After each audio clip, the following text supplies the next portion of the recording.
War. War never changes. War is always about loss of life,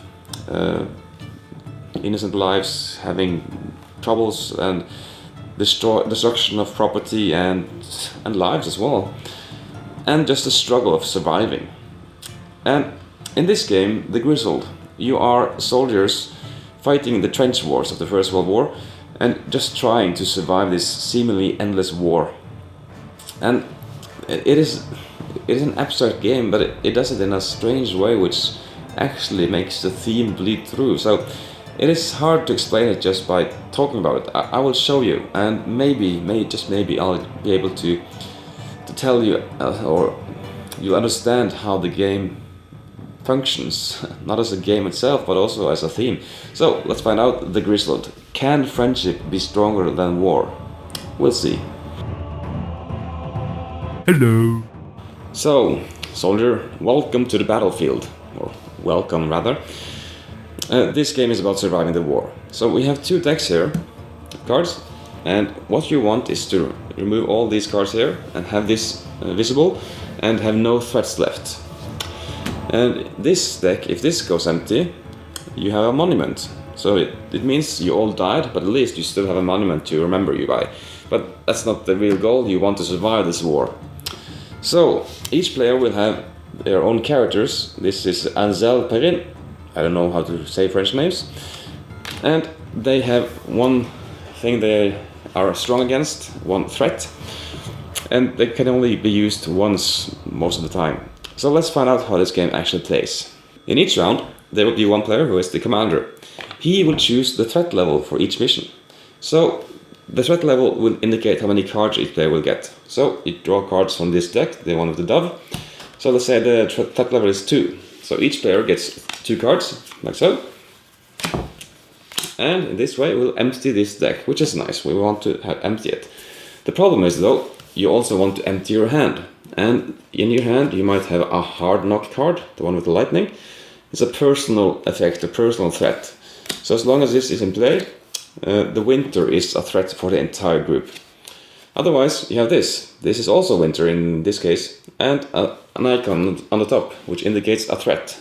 So both the icon and the background is a threat. So right now we have actually in play winter and winter. So I'll play this trauma here on myself, and the next player will play his card. So the problem isn't that we have cards we need to drop out, but it is the way it is done. This is the battlefield. So on your turn you have to do something. You can either pass, you can use your special lucky ability, you can play a card, or you can hold a speech if you have that option. So if you play a card, you add it to the battlefield, if it's one of these cards. Otherwise, it's one of these cards, the hard knocks, you play on yourself. Right now we have one knight card and one gas mask on the battlefield. And this card is added, we have another knight card and a new icon. Suddenly we have 3 knights. The mission has failed. And when failing a mission, we take all the cards here in the battlefield, we add it on here, on the dove, which we don't want. In addition, each round we always add 3 cards here, so you have a time pressure as well. But if the cards in total in the hands of all players are greater than 3, we will add that many cards instead. So if you still have a lot of cards left, which you don't want, we add those to the dove, even worse. So, and then we shuffle these and things gets worse and worse and worse, because the hard knocks that are in front of each player, they remain in play. So you don't want to fail a mission, you want to succeed them. So how do you succeed a mission? Well, you pass. If all players pass by using these pass markers here, we succeed the mission, unless it's actually failed. And when we succeed, we take all the cards in the battlefield and take them out of the game. And that's thus making this deck here with the dove smaller and smaller. And woohoo, that's what we want. When you pass, you play one support token. These support tokens have right or left, right. 1 or 2 depending on how many players you are. This, when all There's a pass, we flip them all, and we send it in the direction we have indicated. So I will send this to the right. If one player has more support tokens, well, more new support tokens than any other, they are able to either remove up to 2 of the traumas they have in front of them, or flip back their special ability. I haven't said what it does, but it doesn't really matter, because you really want one player to receive more support than any other.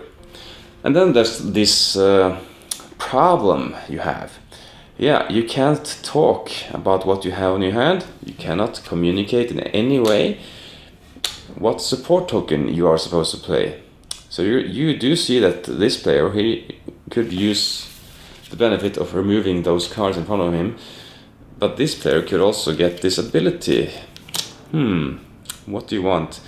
And what are the other players thinking? And the game really simulates the struggle here.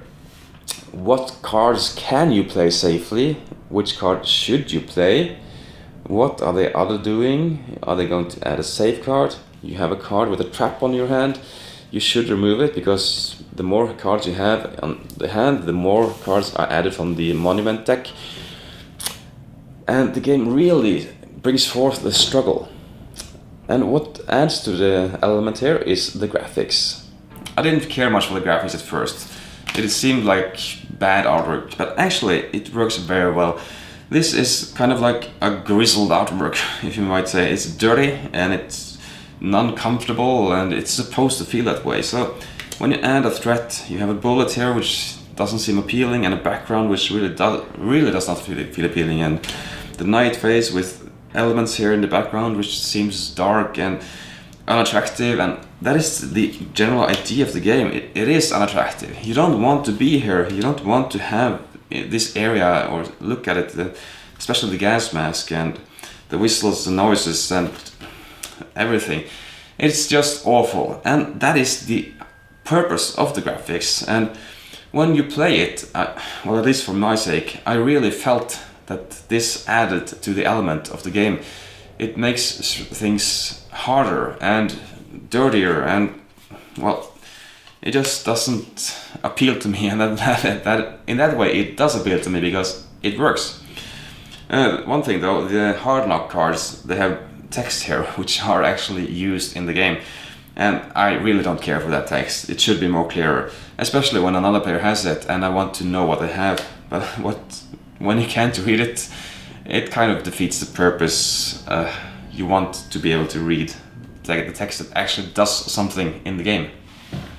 The game is about war, and just to add to the pain of the game, the artist of this game, he was one of the victims of the Charlie Hebdo attack in Paris in January this year.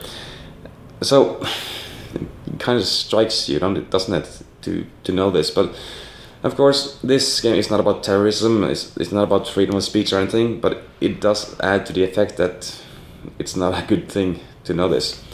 Still, if that hadn't happened, this game and the graphics would still work just the same, and the function it has on you psychologically, at least me, is kind of striking.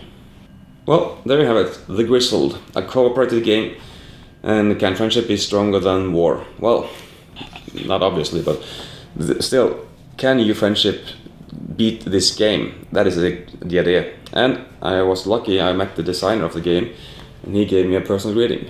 Make games, not war. And he drew a very nice barbed wire fence here, or heart rather. And well, this is a game I will keep, definitely. And I have played it many times, and I've seen many other people play it as well. It is a good game, actually. It's very, very hard to complete, but it's very good. You really feel the struggle here. What should you play? When should you play it? Can we beat this game? Come on, guys, sharpen up. So I've made mistakes myself, and if you have the hard knocks with the threats on front of you, let's see if I can find one here. Like this one. One person has this in front of him and is still in the battle, and I add a second gas mask to the center here. And come on, this is the third one here by my side. And of course he couldn't say that because he didn't know I had a gas mask on my hand, and he couldn't just say, remember guys, I have a gas mask. And the game just works very well. And the theme of the game also comes through very well. It's just hard, and the struggle is real, man. So the Grizzled is more than a game. It feels like war is bad, and that's the point, right? So as a game, as a cooperative game, it's very nice. And for two players, not two.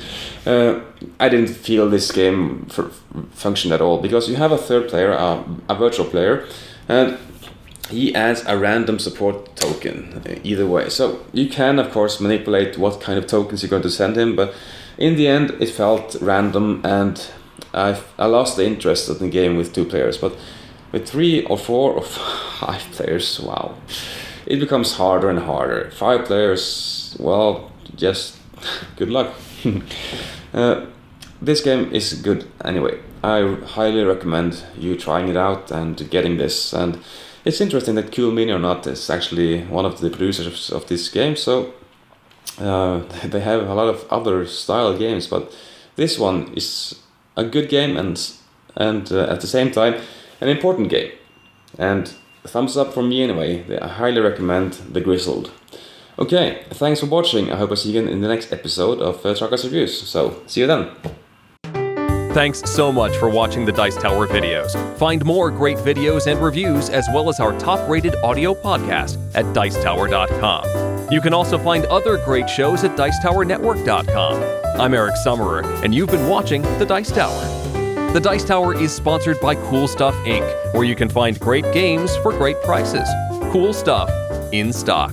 Check them out at CoolStuffInc.com.